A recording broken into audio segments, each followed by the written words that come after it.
سورہ واقعہ کے بارے میں آیا ہے کہ جو یہ پڑھے اور اللہ اس کو نزول رزق سے آباد کرے گا. خاص کر شام کے اوقات میں اور خواتین کے پڑھنے کو اکسیر جانا گیا ہے. حضرت عثمان نے عبداللہ بن مسعود کو کہا تھا کہ میں چاہتا ہوں کہ آپ کے اخراجات کے لیے وظیفہ مقرر کروں بیت المال سے.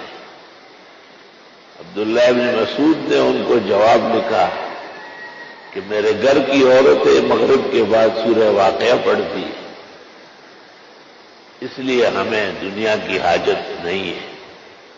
اللہ تمام حاجات پوری فرماتے ہیں. کتنا بڑا اعتماد ہے اور کتنی برکات ہے.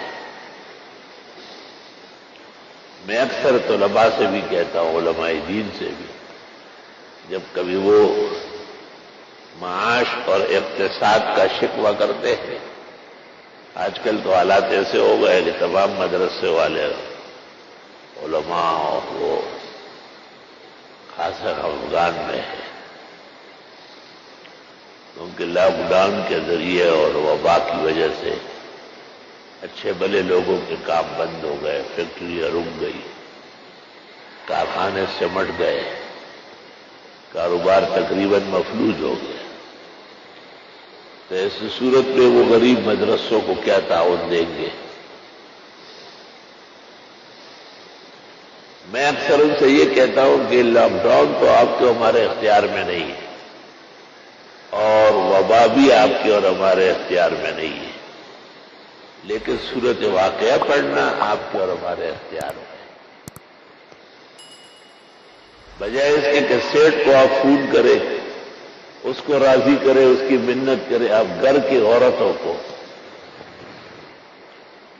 گھر کی خواتین کو تاکید کرے کہ احادیث و آثار اور صالحین کے اعمال کے پیش نظر مغرب سے لے کے رات کے کسی حصے تک سورہ واقعہ پڑھی جاتی ہے اور خواتین پڑھے تو اللہ کی طرف سے خزائن نازل ہوں گے.